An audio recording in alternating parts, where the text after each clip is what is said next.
আম্মাজান কাজী হায়াতের পরিচালনায় এক অসামান্য সিনেমার নাম। বাংলা চলচ্চিত্রের ইতিহাসে সুপার ডুপার হিট সিনেমা তো অবশ্যই, নানান কারণে এই সিনেমাটা উল্লেখযোগ্য। আমি একটা সাহস করে একটা কথা বলতে চাই, সেটা হচ্ছে এই সিনেমায় মান্না যে অভিনয় করেছিলেন ঠিক এই একই চরিত্রে পুরো ভারতবর্ষে অন্য কেউ এই চরিত্রে অভিনয় করতে পারতেন কিনা আমার একটা সন্দেহ লাগে। একটু খুলে বলি, সেটা হচ্ছে একজন মায়ের সম্ভ্রমহানি হয়েছে, তার সন্তানটা তার প্রতিশোধ নেয়ার জন্য বিভিন্নভাবে কাজ করছে। মায়ের সম্ভ্রমহানি হওয়ার পর তার চোখে মুখে যে আগুনের ব্যাপারটা থাকে, তার চোখের ভেতর দিয়ে যে বারুদটা বের হতে দেখি আমরা, সেটা অর্থাৎ সেই এক্সপ্রেশনটা আমাদের ভারতীয় উপমহাদেশের মধ্যে আহ, কোনো সেরা অভিনেতার চেহারায় আদৌ কি আমরা এরকম পেতাম কিনা আমার একটু সন্দেহ লাগে। অনেকে একটু হাসাহাসি করতে পারেন যে এত বড় কথা কেন বলা হলো। আমরা তো আবার একটু নিজেদেরকে একটু ছোট করে অন্যদেরকে একটু বড় করে দেখতে পছন্দ করি। আজকে যে আহ, সালমান শাহরুখদের যে মানে রোমান্টিক ইমেজ, আমাদের সালমান শাহ কি এর চেয়ে কোনো অংশে কম ছিলেন? আহ, ভালো করে একটু খেয়াল করে দেখবেন সালমান শাহর যে ফ্যাশন সচেতনতা, এই সময়ে এসে মানে আমরা সালমান শাহ যে মানে ফ্যাশনের যে ব্যাপারগুলো সেগুলা সালমান খানের মধ্যে দেখি, বলিউডের অন্যান্য হিরোদের মধ্যেও দেখেছি। যা হোক সে কথা। তো মান্নার যে কথাটা বলছিলাম যে আম্মাজান চলচ্চিত্রের মধ্যে আহ, মানে মান্নার যে অভিনয়টা ছিল সেটা ছিল আহ, একটু আলাদা। শুধুমাত্র যে গল্পের কারণেই সিনেমাটা এই জায়গায় এসেছে তা না, গল্পটা অবশ্যই অনেক বড় ব্যাপার। এই সিনেমার একটা বড় অংশই হচ্ছে এর গল্পটা। তো এই সিনেমাটা আমি দেখেছিলাম, আমি তখন বিশ্ববিদ্যালয়ে পড়ি, বিশ্ববিদ্যালয়ে একটা ছুটি ছিল, সেই সময় ছুটি থেকে এসে তারপর সিনেমাটা দেখেছিলাম। বিশ্ববিদ্যালয়ে যাওয়ার পর স্বাভাবিকভাবেই আমরা যারা বাংলা সিনেমা খুব দেখতাম এক সময়, বিশ্ববিদ্যালয়ে যাওয়ার আগে, বিশ্ববিদ্যালয়ে যাওয়ার পর আমরা একটু মানে অন্যরকম সিনেমার প্রতি ঝুঁকে যাই। সেটা হচ্ছে আমরা তখন একটু ক্লাসিক সিনেমা দেখি। আমি ভিক্টোরিয়া ডিসিকা দেখতাম, হিচকক দেখতাম, এবং মানে মাজিদ মাজিদি দেখতাম, নানা রকমের আন্তর্জাতিক চলচ্চিত্রগুলো দেখা শুরু হয়। সেই সময় আমরা মেল গিবসন দেখতাম, কত রকমের আমাদের ফ্যাসিনেশন ছিল। তো বৈশ্বিক চলচ্চিত্রের প্রতি আমাদের আগ্রহটা আসলে বিশ্ববিদ্যালয়ে গিয়েই বেড়েছে। কিন্তু আহ, মানে এই বিশ্ববিদ্যালয়ে পড়া অবস্থায় যখন আমি আন্তর্জাতিক চলচ্চিত্র খুব দেখছি, সেই সময়েই আমি আসলে ছুটিতে এসে আম্মাজান সিনেমাটা দেখি।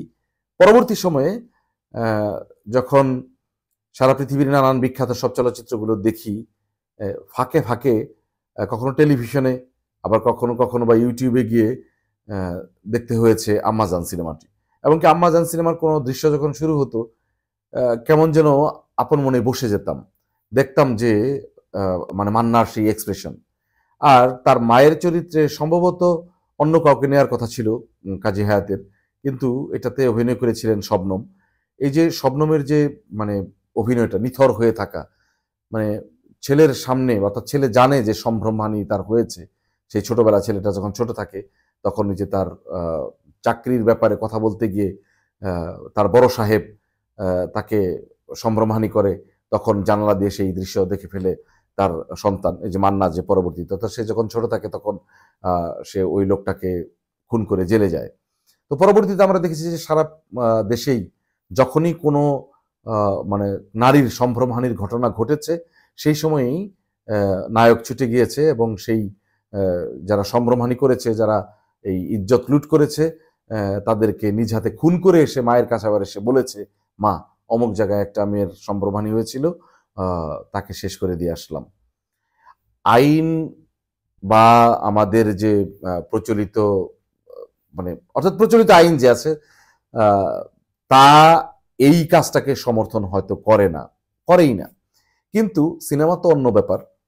আমরা যে সিনেমাতে যে দৃশ্যগুলো দেখলাম, কি কারণে আসলে আম্মাজান এত বেশি আহ, মানে গুরুত্ব বহন করে আমাদের বাংলা চলচ্চিত্রের, এর কারণ হচ্ছে যে শুধুমাত্র যে গল্প তা না, মানে নারীর প্রতি আহ, এত সম্মান দিয়ে নারীর সম্মানকে মানে অনেক উঁচুতে রাখার জন্য এই যে একটা পুরো সিনেমার একটা জার্নি, এটা কিন্তু বিরাট ব্যাপার। এবং কি একটা মাকে কেন্দ্র করে পুরো সিনেমাটা, সেটাও কিন্তু দারুণ দারুণ ব্যাপার।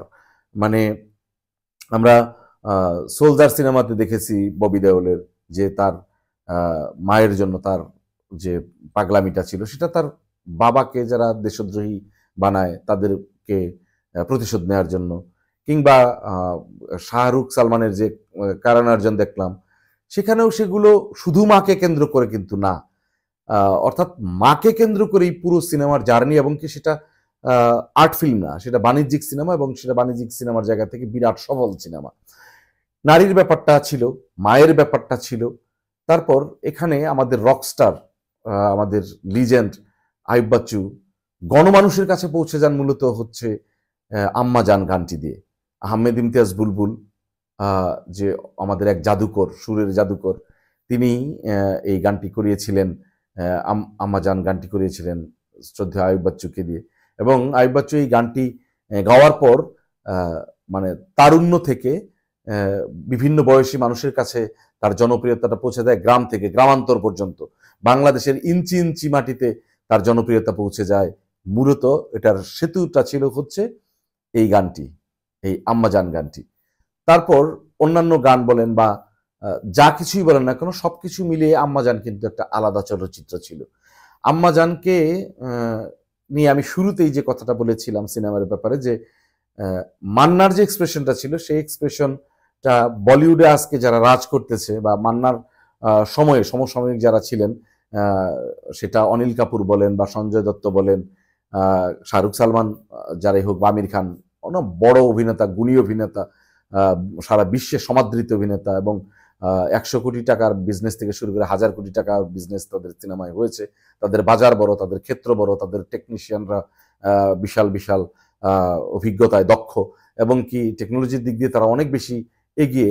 ঠিক আছে, সবকিছুই, কিন্তু মান্নার অভিনয়টুকু যদি শুধু দেখেন, আপনি যদি নিরপেক্ষ জায়গা থেকে দেখেন বা তুলনা করতে চেয়ে যদি দেখেন, আপনার মনে হবে যে মান্না যে চরিত্রটা অভিনয় করেছেন, সেই চরিত্রে পুরো ভারতবর্ষে আদৌ কেউ করতে পারতো কিনা, আমার এই কথাটা ঠিক কিনা আপনার একবার মনে হতে পারে। আর শবনমের সেই যে নিথর হয়ে থাকা, মানে সেই দৃশ্যের জন্য শবনমের বিকল্প আর কেউ আছে কিনা যারা মায়ের চরিত্রে অভিনয় করেন, সেটা আসলে কেজিএফ এর মা হোক বা পুষ্পা সিনেমার মা হোক, কিংবা এর আগে ভারতবর্ষের যত সিনেমা, বলিউডের যত সিনেমা হোক, বলিউড বারবার করতেছি যে আমরা বলিউডকেই তুলনা করি, তো এই জন্য বলিউডের যত সিনেমা হোক, শবনমের যে মানে অভিনয়, এটা এই মায়ের চরিত্রে আসলে এটার কোনো বিকল্প আদৌ আছে কিনা আমি জানি না। যা হোক, তুলনা করতে হয় না, কিন্তু আমি এটা তুলনা করলাম ইচ্ছে করে, যে নায়ক মান্না আমাদের একটা বড় সম্পদ।